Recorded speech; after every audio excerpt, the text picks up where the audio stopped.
Good day. This is Dimitri Lascaris coming to you on November 21st, 2024 from Toronto, Canada for Reason to Resist. And today it's my great pleasure to be joined by Max Blumenthal. Max is editor-in-chief of the Grayzone and an award-winning journalist. He's the author of several books, including best-selling Republican Gomorrah, Goliath, The 51-Day War, and The Management of Savagery. He has produced several documentaries, including Killing Gaza with Dan Cohen, whom I interviewed last week. Max founded the Grayzone in 2015, as he puts it, to shine a journalistic light on America's state of perpetual war and its dangerous domestic repercussions. Thank you very much for joining me today, Max. Good to see you, Dimitri. So, Max, I'd like to start with the top news of the day, the issuance by the ICC, the International Criminal Court, of warrants for the arrest of Israeli Prime Minister Benjamin Netanyahu, Israel's recently fired Defense Minister Yoav Gallant, and Hamas military leader Mohammed Daif. As a legal matter, I guess no one should be surprised by the issuance of the warrants for the arrest of Netanyahu and Gallant. After all, the evidence of their war crimes and crimes against humanity is now overwhelming. And I say that as a legal observer, not as a political theorist. As a political matter, however, many are surprised by the issuance of these arrest warrants because until now, the ICC had a sordid record of giving a free pass to war criminals from Western states and their allies. That changed today, and it did so despite enormous pressure being applied on the court and on the ICC prosecutor Karim Khan, a British barrister. Could you talk to us about the recent attempts by the US and Israeli governments to intimidate and manipulate the ICC and to discredit Karim Khan?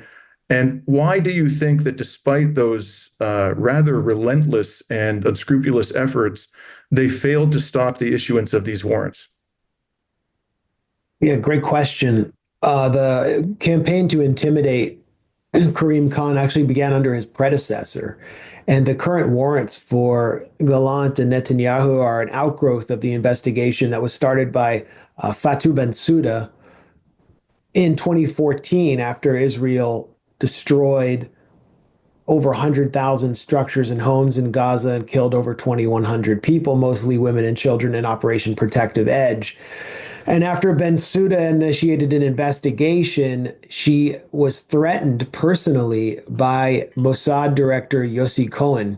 This was also after she was sanctioned by Secretary of State Mike Pompeo, who is effectively an Israeli asset and a zealous Christian Zionist, and had her visa revoked to travel to the United States. So Yossi Cohen was threatening Bensouda with blackmail. They were putting her under surveillance. And then Karim Khan comes in. If you looked for the Israeli reaction to Karim Khan, it was very muted. There was one mention in a Jerusalem Post article of them actually being pleasantly surprised with him because he had taken the Palestine investigation and kind of buried it. And I spoke to an investigator who was working with the Palestinian team in Gaza to collect evidence. And they were all up in arms about Khan's intransigence and refusal to do anything. He kept putting off a visit he promised to the occupied Palestinian territories. And he had been basically installed by the Brits. One of his... As I understand it, Max, Boris Johnson's government basically celebrated when Karim Khan got the nod as ICC prosecutor. They were ecstatic. Is that correct? That's completely correct. And, he was doing meetings, like de facto NATO press conferences with his sponsors. It was as if the NATO and the EU had just taken control of the ICC, which is supposed to be a truly multilateral organization. But as we know, it's kind of known as the International Caucasian Court, and mainly Africans are put on trial there. The one white guy that they took down, or the white guys they took down, were like Slavs, like Milosevic, who went against the West, and NATO took them down. So yeah, Khan then enters a warrant for Putin which took what, like 2 weeks? It took like just like Three several weeks. 3 weeks 3 weeks. after the Russian invasion of Ukraine. Yeah. We exposed the warrant and the fraudulence behind it at the Grayzone, showing how a State Department funded researcher at Yale University conceived the entire warrant. He thought he was speaking. I mean, this is funny. He was speaking to our reporter, Jeremy Lafredo, who did approach him in an earnest way to tell him that he visited one of these. Okay, the warrant was for supposedly kidnapping thousands of Russian children, abducting thousands of Ukrainian children. That's what it was on the surface. In reality, it was evacuating ethnically Russian children from the front line, where if Ukrainians had gotten their hands on them, they could have been harmed and they were already living under shelling. So our reporter, Jeremy Lafredo, went to one of these supposed camps that these children were placed in, according to this warrant. And according to the research behind the warrant didn't explain anything. And it was outside Moscow at a somewhat remote location. And he found that these youth were being given free classical music and opera lessons and were living in safety and were extremely happy to be there away from the shelling of the Ukrainian army. And so he approached the researcher from Yale, whose name I forget right now, um, and said, I went to one of these camps. I'd like to talk to you about it. And he spoke to him about it and told him the camp was actually very, very nice and everyone was there with full consent of their families. Kind of contradicts what the warrant is about. And the researcher, the State Department researcher, said, well, yeah, most of what we found at these camps were what we would call teddy bear. So he basically admitted on the record to us that the warrant was based on disinformation and misinformation.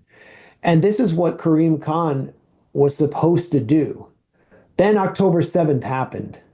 In other words, what Karim Khan was supposed to do is use the ICC to ignore Palestine and take out the official enemies of the US one by one, issue warrants immediately. And there was obviously, it's not just up to Karim Khan. The judges on the court have to approve the warrants, and they approved it immediately for Putin.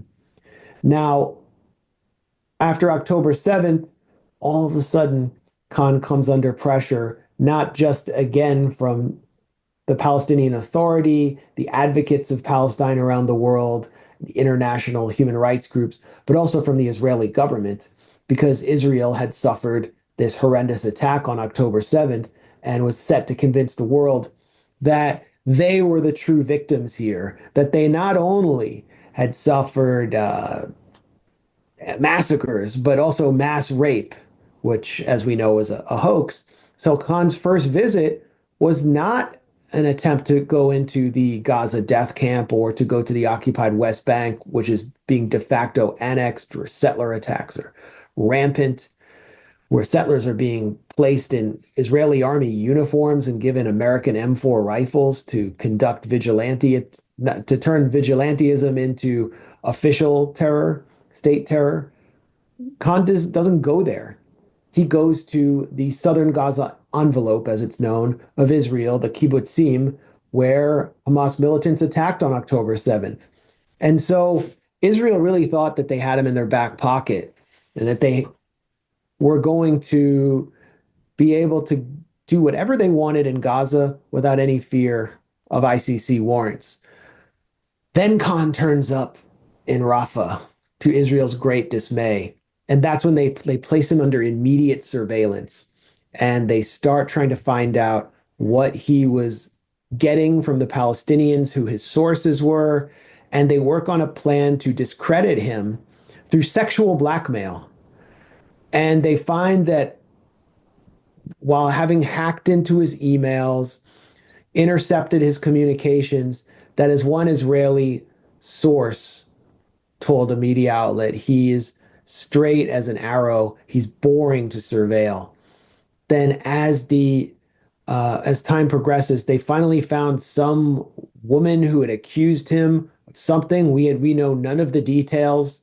It sounds very shady. It's the most predictable thing ever, and they blast that out into international media that he is sexually compromised, just as we saw Trump's Department of Justice nominee Matt Gaetz go down for all kinds of sexual peccadillos. So this is what Israel is trying to do with Khan.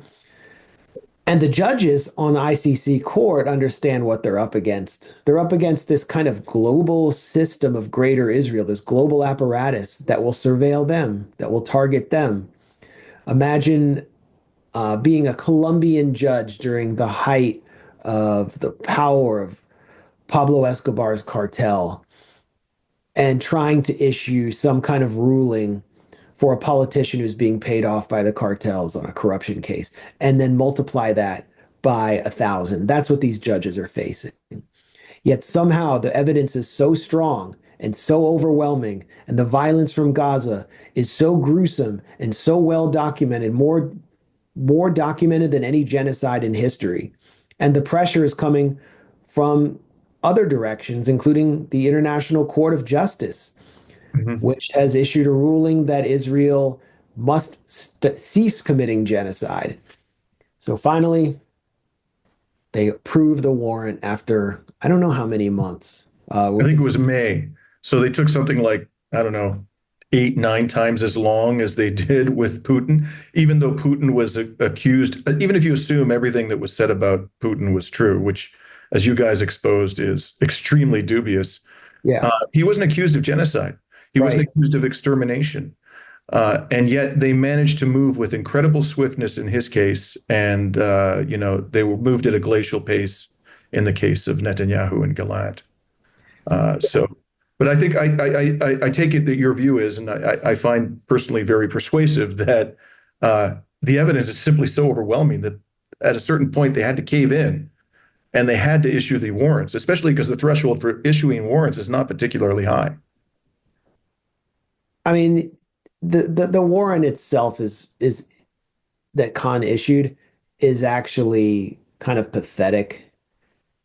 And I just remember the name of this Yale researcher was Nathaniel Raymond. He was funded by the State Department and produced all the research that was sent to Khan's desk. And he was basically told, indict Putin. But what Raymond told our reporter, Jeremy Lafredo, when he asked, why didn't you indict him for Bucha? That was this high profile massacre in the Kiev Oblast where Russia was said to have just chopped to pieces and slaughtered hundreds and hundreds of civilians and thrown them in mass graves. That was the official story. The real story is obviously more complex, to put it lightly, but Bucha was supposed to be sort of the touchstone of accusing Putin of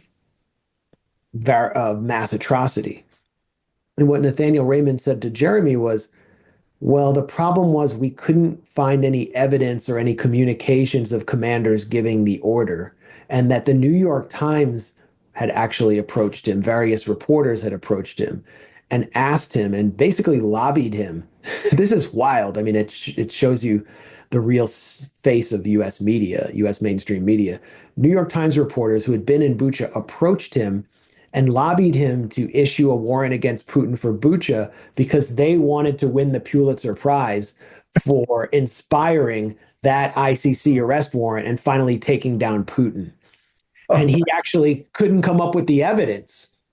So here you have, let's compare the warrant against Putin to this. You have a warrant for just the defense minister and Benjamin Netanyahu. They've also issued warrants for Yahya Sinwar and Mohammed Deif, who is the Al Qassam chief, who are both either Deif is either dead or maimed. Hamas official told me that he's still alive, despite Israel claiming to have assassinated him. Sinwar is certainly dead. These are leaders of a stateless resistance faction, which has been under occupation. But beyond that, what we have, what the world has, and which the ICC should have, which was not present in Bucha, which received much more intense coverage than any documented massacre in Gaza. And there was one just 48 hours ago in a school in Gaza City that received no coverage in Western media, or very little. What they have, what we have, what you and I have is documentation of the officers in the Israeli military carrying out genocidal acts, atrocities, starvation, We have them documenting it themselves on social media. And the communications can be easily obtained. There's also clear documentation going all the way down the chain of starvation as a weapon of war, extermination, as you said. So this warrant should actually be for thousands of officers. It should also be for the Air Force. The entire Israeli Air Force is really the providing the fuel for the genocide machine. It is the central gear in the genocide machine. That's what I should say. Right. And how do The you leave pilots are the ones Smotrich and Ben splintered in Gvir out of time. that? How do you leave Smotrich and Ben Gvir out of the indictment? I always found that to be completely Right. mind-boggling. You I mean, know. incitement to genocide. Consider the various indictments in Rwanda and Yugoslavia. The Radio Rwanda case at ICC is very controversial. Uh, Mhm. Basically, uh, several radio personalities were jailed for the rest of their lives for things they supposedly said. The case is not airtight, highly politicized. And here you have two top government officials who have been inciting genocide, who have been involved in it, especially Ben Gvir as security minister, and they're left out. So, Right. So, Max, in response to these warrants, there have been some uh, interesting statements, shall we say, from the foreign policy leaders of the West. So, we had today, after the issuance of the warrants, Joseph Borrell, the EU's foreign policy chief, stating on X as follows: I take note of the decision of the International Criminal Court to issue arrest warrants for Israel PM Netanyahu, former Minister Gallant, and Hamas leader Deif. These decisions are binding on all states party to the Rome Statute, which includes all EU member states. Then Canada's Prime Minister was in a press conference. Justin Trudeau was asked by the press about Canada's response to the warrants today, and he said that Canada will abide, those were his words, by the rulings and regulations of the ICC and other international courts. And Trudeau went on to say, quote, it's just who we are as Canadians, close quote. Now, of course, that begs the question of why we Canadians, or those who purport to speak on our behalf, have completely ignored all of the ICJ's rulings with respect to Palestine and Israel, not to mention, countless resolutions of the UN Security Council, the UN General Assembly. But we'll put that aside for a second. And then finally, there's Sir Keir Starmer. So Starmer's spokesperson was asked today about the arrest warrants, and he said, quote, we respect the independence of the ICC, which is the primary institution for investigating and prosecuting the most serious crimes in relation to international law. But when he was asked whether they would actually arrest Netanyahu if they had the opportunity to do so, he declined to answer. All three of these characters seem to say pretty much the same thing. They mouthed empty platitudes about supporting international legal institutions. None of them stated explicitly that they or their authorities would arrest Netanyahu or Gallant if they had the opportunity to do so. What here is the reality? Because a lot of people, Max, I can see on social media, seem to be interpreting these statements, including people who are sympathetic to Palestinians, as some kind of a commitment to arrest Netanyahu. I'm curious what you think the reality of the situation is. Do you think these characters really have it in them to arrest Netanyahu or Gallant if they have the opportunity to do so? Or are we going to witness the spectacle of these war criminals, these indicted war criminals, stepping onto the soil of states that are parties to the Rome Statute and being given freedom? well, this already happened with Putin when he went to Mongolia. And because the warrant against him was based on such a thin, weak, almost farcical premise, I don't think anyone expected anything of Mongolia or any other country that wants to do business with Russia. But Putin was stepping out of his sphere of influence. The Mongolian government has been kind of pro-Western ever since the color revolution toppled its post-Soviet government funded by the National Endowment for Democracy. And so I think that set the precedent. Now, Vladimir Putin doesn't have a vast lobbying apparatus in countries outside of Russia's immediate sphere of influence. And Netanyahu does. Netanyahu has supporters who destroyed the former Labor leader, Jeremy Corbyn, to make way for Keir Starmer. And Keir Starmer participated in that plot. It's clear. So, in many ways, if Keir Starmer were to authorize the arrest of Netanyahu, if he somehow arrived on British soil, it would be biting the hand that fed him or brought him into Whitehall. So I think he's clearly just paying lip service. The UK is intimately involved in the genocide in Gaza through surveillance flights, spy flights. Uh, Declassified UK revealed that close to half of the spy flights, surveillance flights over Gaza, are conducted by the British Air Force, the Royal Air Force. It's hard to imagine Justin Trudeau stepping up and arresting Netanyahu if so I don't know, he returns to Concordia and starts another riot. Um, but what they're saying is different from what the United States is saying. And I think it's worth examining the distinction and why they're at least paying lip service to the ICC. I mean, from the point of view of Trudeau and his government, with Chrystia Freeland behind him, of Ukrainian Nazi collaborator Stock, or the UK, which has been arguably more fervently in support of the Ukrainian proxy war than the United States, their primary concern is taking out Putin. And so the ICC needs to maintain some level of credibility. They can't just target it and invalidate it completely. The United States is in such thrall to the Israel lobby and the Zionist movement that it would actually be willing to throw away the entire so-called rules-based order that it helped build up after World War II for a psychotic little apartheid state some 7,000 miles away. And that's why the United States is going to follow its orders and target Karim Khan, just as Israel had, and the ICC, and denounce it. Tony Blinken fully denounced the ICC today. The US is not a party to the Rome Statute. And Mike Waltz, the incoming national security advisor to Donald Trump, has hinted that sanctions will be brought down on Karim Khan, his visa will be revoked, and the US will wage an all-out attack on the ICC.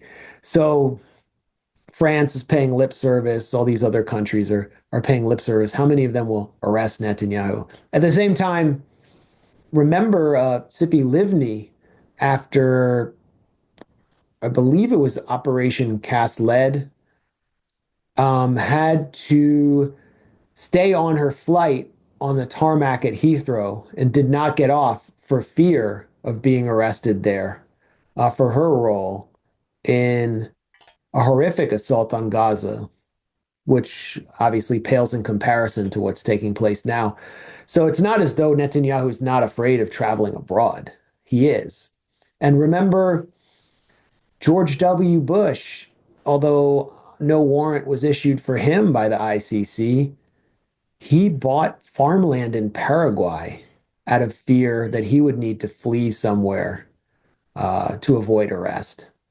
So I still think this warrant is significant, despite the sad state of Canada and the UK, the whole Commonwealth just being vassals of the United States.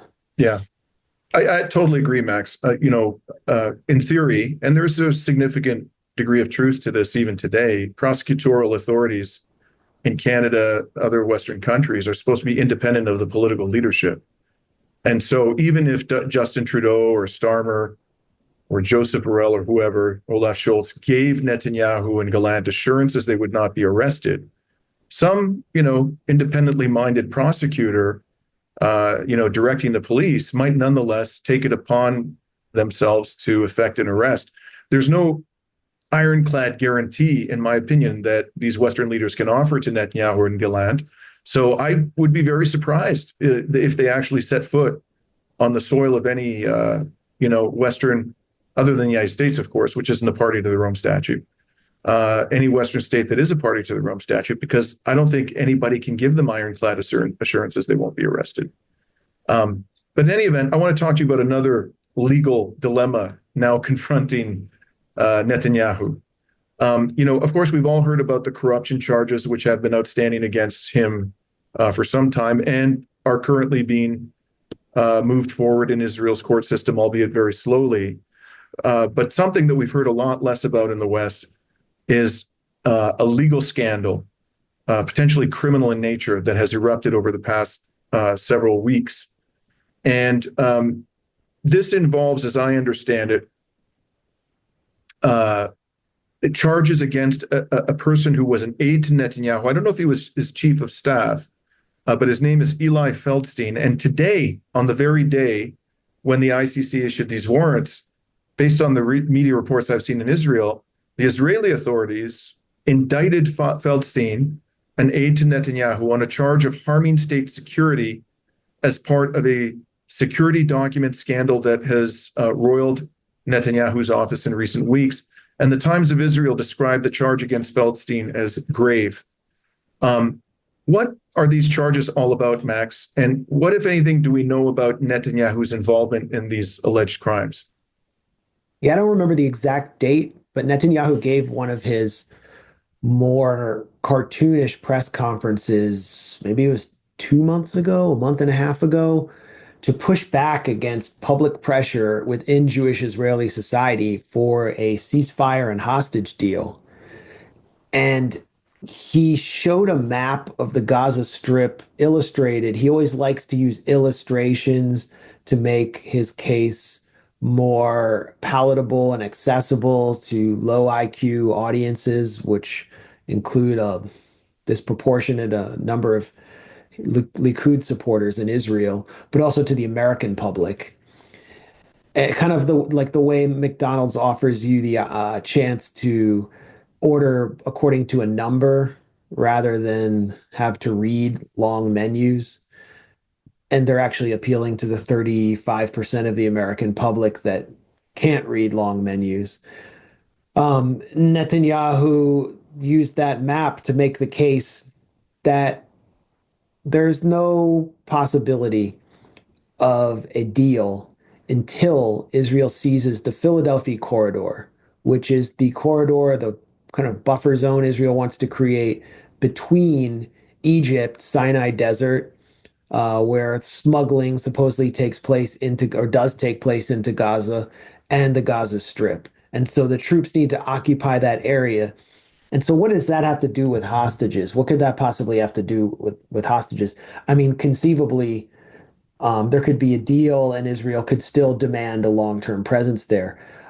A story was leaked into the Jewish Chronicle, which is a major Zionist publication run out of the UK, and Bild, various Bild, and Die Bild, which is the biggest tabloid in Germany and operates under the empire of Axel Springer, who is like the German Rupert Murdoch, and at least in the past had required its employees of all Axel Springer publications to sign an oath of loyalty to Israel and the Transatlantic Alliance. So it's a very pro-Israel publication.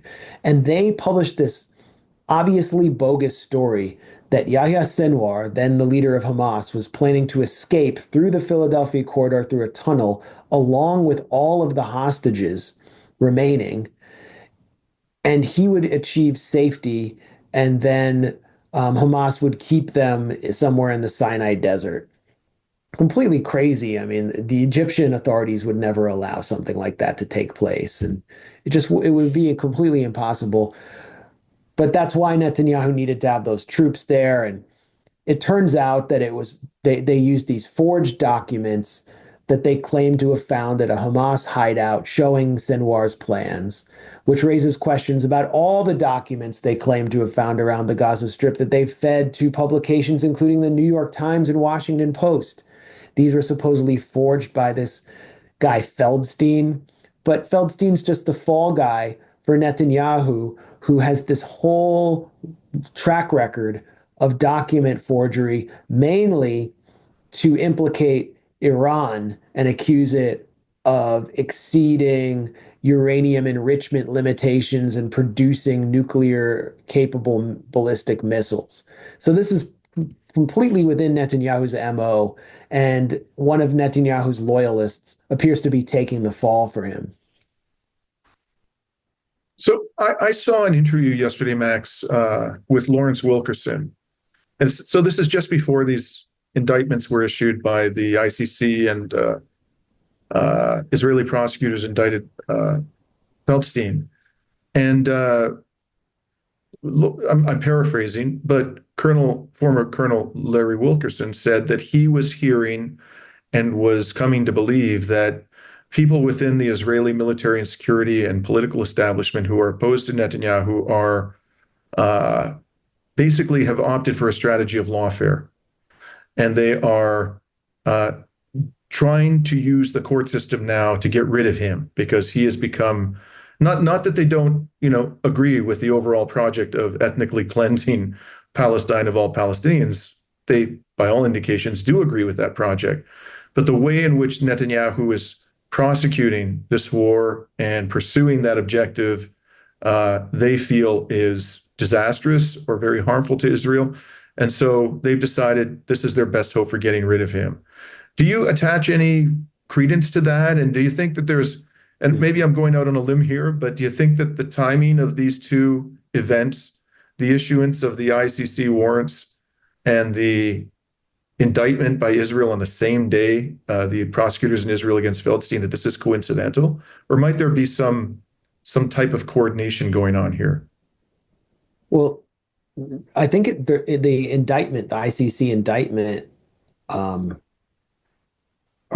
indictment of Feldstein shows that Netanyahu knew about the leak of classified intelligence, and basically this is just coming out like right now, Mhm. which indicates that Netanyahu is in trouble at home, he's in trouble abroad, but the trouble I think is much deeper than we imagine, and I think Netanyahu's life is in danger right now from so many corners. His bedroom was struck by a drone launched by Hezbollah. Days later, his wife, Sarah, demanded an F-35 escort to Netanyahu's plane as he was returning from a visit abroad. And then last week, flares exploded right outside Netanyahu's home. It came under attack again in Caesarea. And this was an inside job, at least inside, meaning inside Jewish Israeli society. Could it come from some people who are outraged, some Israelis who are outraged about Netanyahu's obstinacy and rejectionism and when ceasefire deals are put on the table, maybe they want their family members out. Maybe they just hate Netanyahu for the reason that so many Israelis hated him before October 7th for the judicial reform and his attempt to establish this kind of almost imperial-like control over the Israeli political system. Perhaps that's it. But the security failure was so extreme at his house with these flares, and Netanyahu just a day later then indicated that he was going to fire the head of the Shin Bet, the Shabak, Israel's General Security Service, as a result, Ronen Bar. And it caused me to wonder, is this something that the Shin Bet actually executed? Is the Shin Bet actually gunning for Netanyahu? It's not something that is outside of their repertoire. Uh, Isa Makul, I think his name is. Make sure that I get that right because I want to put this in. Is this the head of the Shin Bet? No, no, no. It's a former Israeli legislator. Let me just look up his name really quick. Isam Makul, not Isa. but Issam Makhoul, in 2003, was a Palestinian citizen of Israel and a legislator who appeared before the Knesset and for the first time in a public speech broke the nuclear ambiguity of Israel and declared that the nuclear enrichment taking place at Dimona and the production of weapons put the entire population in danger. He's actually was an environmentalist along with his brother Amir and a defender of Palestinian land and worried that the nuclear waste could contaminate Israel or setting off a nuclear bomb would kill everybody. Soon after he delivered that speech, he received a car bomb at his home, and it was a very controlled demolition that only exploded in the back of his car and left him completely unharmed. And it seemed that someone extremely professional was sending him a message. It was blamed on Jewish terrorists, um, just as so many things in Israel are, which actually have an official hand in them. For example, the assassination of Volky Bernadotte, the UN mediator in 1948, the killing of Rudolf Kastner in 1956, I believe, who was a Nazi collaborator who threatened to expose state secrets of collaboration with Nazi Germany. David Ben-Gurion was behind both of them, and he blamed them on Jewish terrorists. In this case, it looks like Issam Makhoul was targeted by the Shin Bet. The Shin Bet then targeted his brother, Amir Makhoul, and put him in jail for several years, uh, accusing him, I think, falsely of working with Hezbollah. So my point is the Shin Bet and the Israeli state have engaged in the targeting of high-level figures inside Jewish Israeli society before. The assassination doesn't stop at Israel's kind of unofficial frontiers. So Netanyahu is in some serious hot water here. He's not appearing in public a lot. His wife is deeply afraid. He's essentially doing what he falsely accused Yahya Sinwar of, which is surrounding himself with human shields and hiding in a tunnel. It sounds like he has a lot more to worry about than indictments. So, And he has a lot of indictments. I mean, yeah. case 300, the judge, Avichai Mendelblit, just approved that case and said that nothing that has happened since it was first put forward has changed, and that when Netanyahu leaves office, he's going to trial for taking uh, favors, luxurious favors from millionaires and billionaires abroad, like the Hollywood mogul and Mossad agent Arnon Milchan. So I mean, it's just coming from all directions at Netanyahu. How will he end up? Will it be like Mussolini or will it be like Meyer Lansky? Or both. So with that, Max, I'd like to switch to before we conclude the an interesting, intriguing development on the battlefield in South Lebanon yesterday. It's been quite a 48 hours in the Levant. So yesterday, Israel's military reported that a 71-year-old Israeli civilian, that's how they initially described him, was killed along with an Israeli soldier during a gun battle with Hezbollah fighters after entering South Lebanon without the required approvals. And according to an initial probe, the chief of staff of the elite Golani Brigade of the Israeli military, which has suffered considerable blows in South Lebanon, allowed an Israeli researcher, that's another way they describe this person, this 71-year-old man, Zeev Erlich, to enter South Lebanon to examine an archaeological site. And the story is so bizarre, Max. I mean, I don't really know what to make of it. But then they say that the chief of staff accompanied Erlich to the site, and despite the Israeli military's belief that the area had been cleared, two Hezbollah fighters were hiding at the site and opened fire at the researcher, killing him along with a soldier accompanying them. And the Golani Brigade's chief of staff, who accompanied Erlich, was moderately wounded. The company commander with the Golani Brigade's 13th Battalion was also seriously wounded. This is what the Israeli media are saying.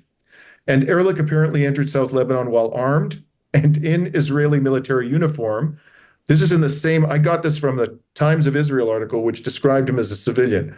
So it's rather confusing what his status was. And they go on to say, the Times of Israel, that despite not being an active duty soldier or in the reserves, Israel's army has retroactively recognized Erlich as a major in the reserves, despite him not being active duty. Now, one other thing I want to add is that today there's been a further revelation about Erlich, or some revelations.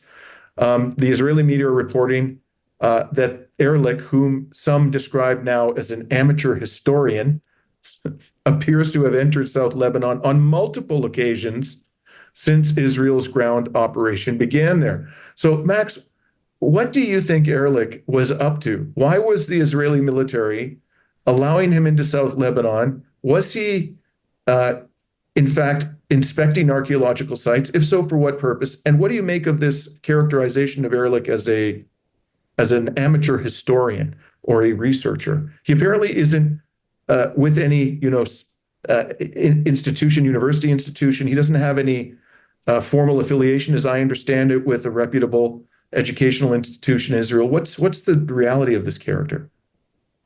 Well, I think it's really clear what he was up to.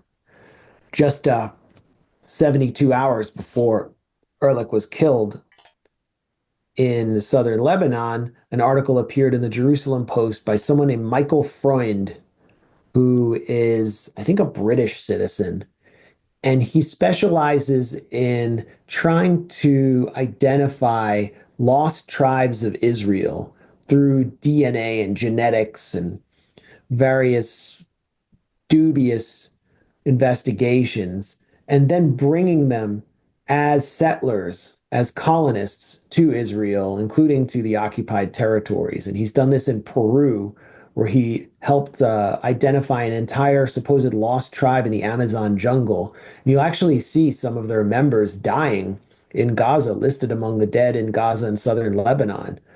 Just like guys who look indigenous, but they're supposedly indigenous to Israel.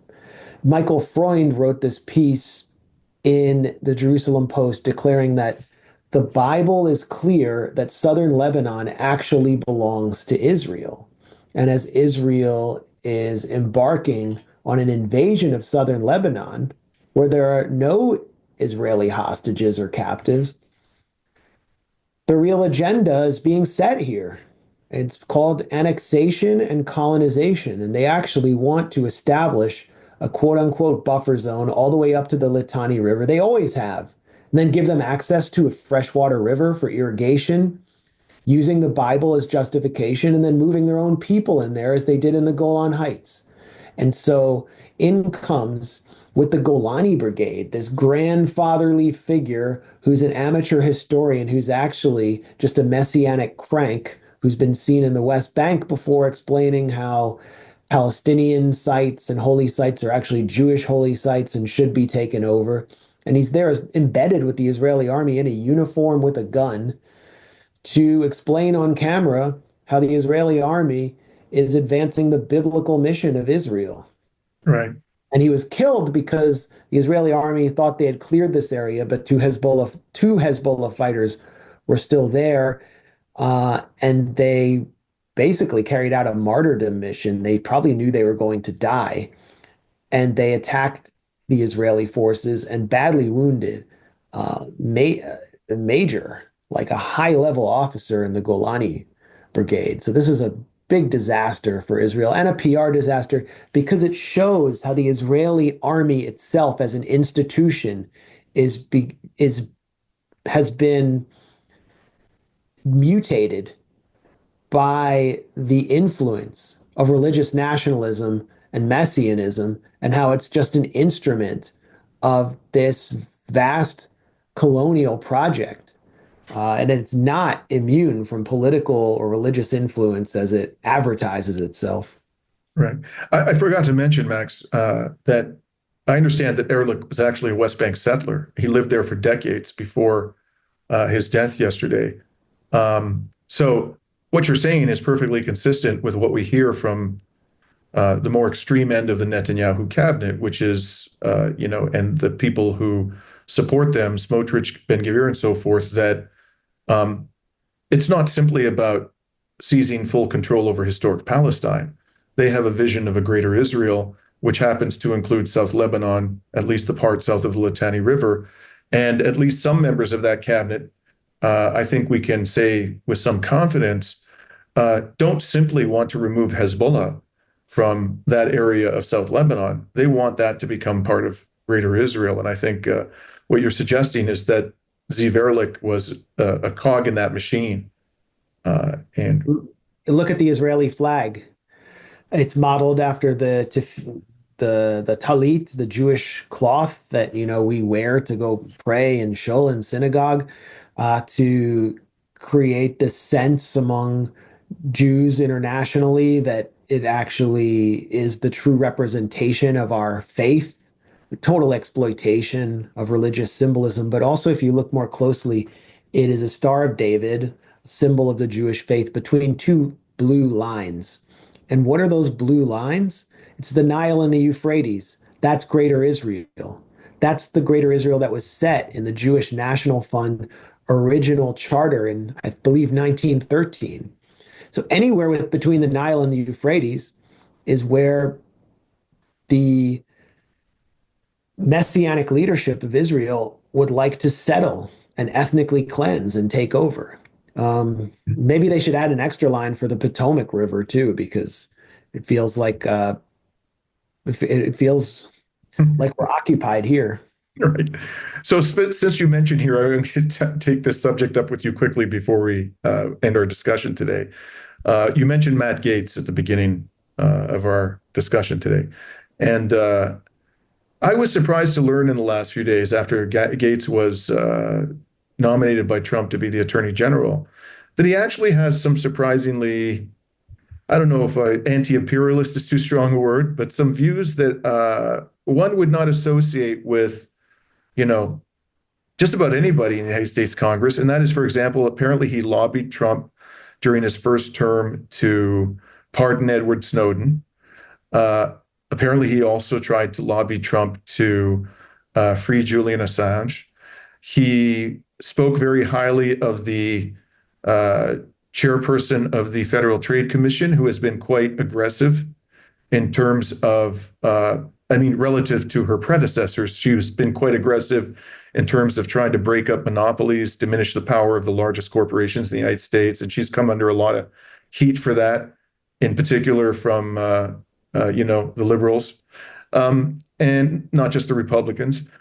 And so he's a complex character, Matt Gaetz. I really hadn't understood until very recently, until this nomination, that he had some positions which I myself would support.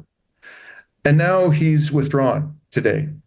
I also had a conversation recently with Ray McGovern in which he said, the number one means by which the intelligence services destroy politicians that they don't like is by means of allegations, fake allegations of sexual misconduct of some kind. So now we have Matt Gaetz, withdrawing under the cloud of suspicion. I also understand that there was a decision made by the authorities, the legal authorities in the United States, not to prosecute Gaetz. They investigated these allegations of sexual misconduct. And not only did they not convict him, they decided they didn't have enough evidence even to launch a prosecution. So what is the reality of Matt Gaetz, and what do you think has happened to him here? Do you think that the deep state, whatever you might call it, the blob, decided that this man would be intolerable in the position of Attorney General, and they just figured out a way to sabotage him?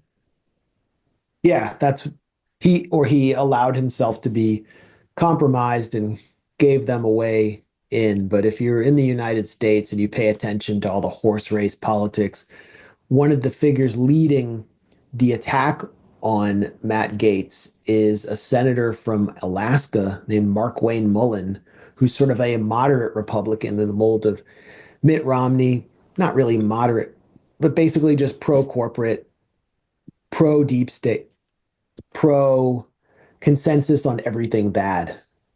And so Gaetz was under attack by the wing of the Republican Party in the Senate, the Mitch McConnell wing, they were not going to confirm him. And so after meeting with the Senate, although he was legally cleared of these charges, they were going to use them to humiliate him in public and he was not going to want to go on national TV with everyone watching this spectacle and just be publicly humiliated for his sexual peccadillos, which include supposedly taking Viagra and drinking Monster energy drinks so he could go all night, stuff like that. Dalliances with underage women. I don't know what's true and what's not, but what is true is that Matt Gaetz helped lead the lonely attempt to block the 40 billion sent to Ukraine, which started this deluge of aid to Ukraine in this disastrous Project Ukraine that has stripped the American taxpayer and used Ukraine as a laundromat for money back into the military industrial complex and various Beltway bandit contractors. Matt Gaetz was the leader of the campaign against it. And actually, the Freedom Caucus, in which Matt Gaetz is one of the most prominent members, which occupies, I mean, in Washington speak, it's sort of the far right of the Republican Party. Its members were the only members who voted against the massive aid package, post October 7th aid package to Israel, which was bundled in the NDAA with another massive aid package to Ukraine. And the Democrats from the squad, led by AOC, refused to vote against it because they wanted the aid to Ukraine to continue rolling to Ukraine because it was Joe Biden's pet project and they were too loyal to Joe Biden. AOC prevented the rest of the squad members from voting against that. So Matt Gaetz was out there talking about how the left and the right should unite against the war machine. I'll never forget that. And we actually interviewed at the Grayzone Louis Gohmert, who is very extreme on issues like guns, civil rights, religious liberties. He's extremely right wing. I think from Texas, but he introduced a bill to end the emergency declaration that authorizes U.S. military intervention in Syria, in Libya, and Iraq and all across the world.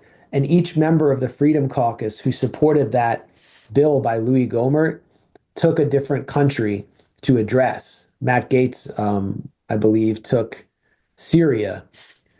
So were the ones actually, for whatever reason, who were getting in the way of the national security state and war machine, also really meaningfully opposing surveillance. Maybe you could say for the wrong motives, they didn't like surveillance of people who own assault weapons, but they opposed mass surveillance. And that's the real reason why Matt Gaetz had to be opposed. And Trump obviously selected him just to give a middle finger to the so-called deep state, the national security state. Mhm. Who he'll be replaced with.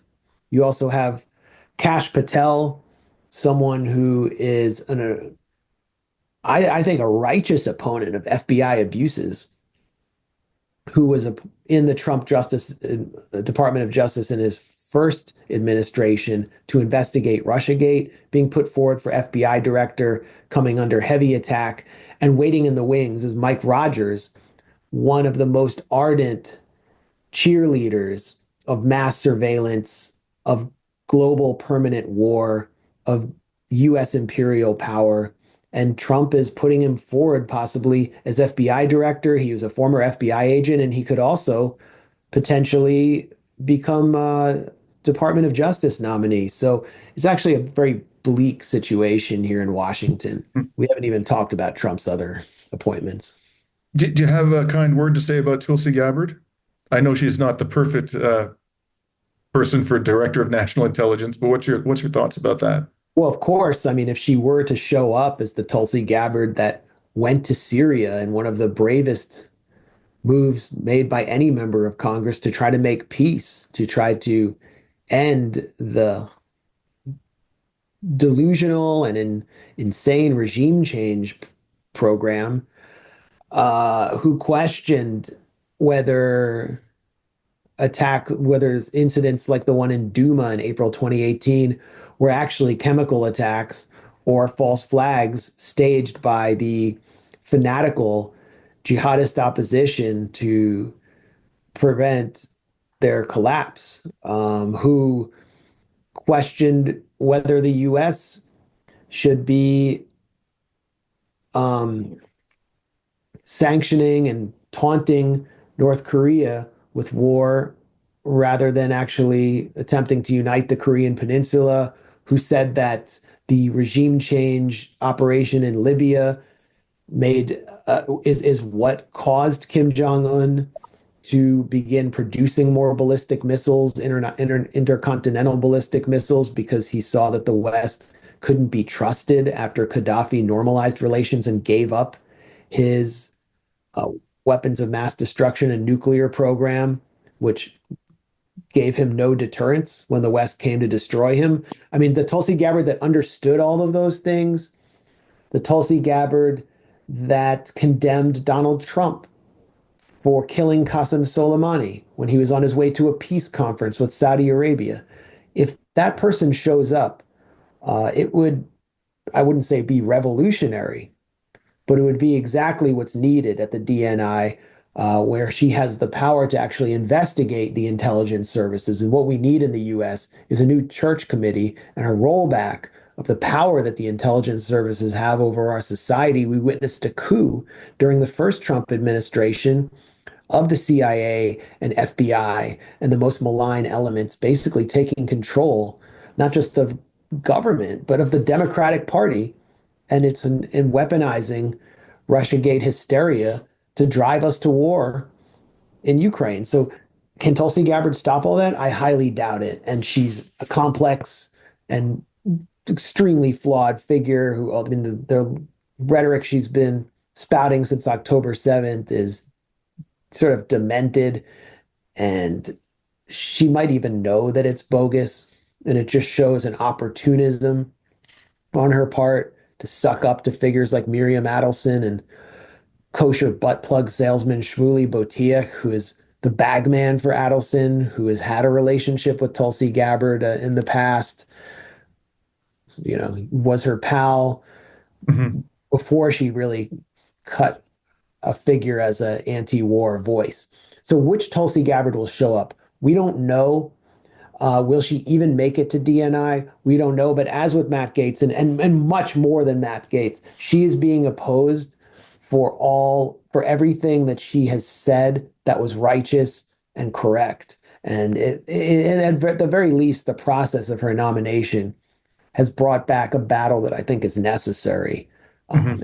The Mhm. battle over the control that the national security state enjoys over supposedly democratic institutions. It'll be interesting to see how hard Trump fights at all, if at all, to save that nomination. I don't I, have a lot of hope that he will, but yeah, I think all he cares about is loyalty and that someone won't yeah, subvert his domestic agenda. absolutely. So, Max, it's always fascinating to solicit your views on this subject and very enlightening. Thank you so much for joining me tonight, and I hope we can talk again in the near future. Thanks a lot, Dimitri. Thanks for what you're doing. Thank you. And this is Dimitri Lascaris coming to you from Toronto for Reason to Resist on November 21st, 2024.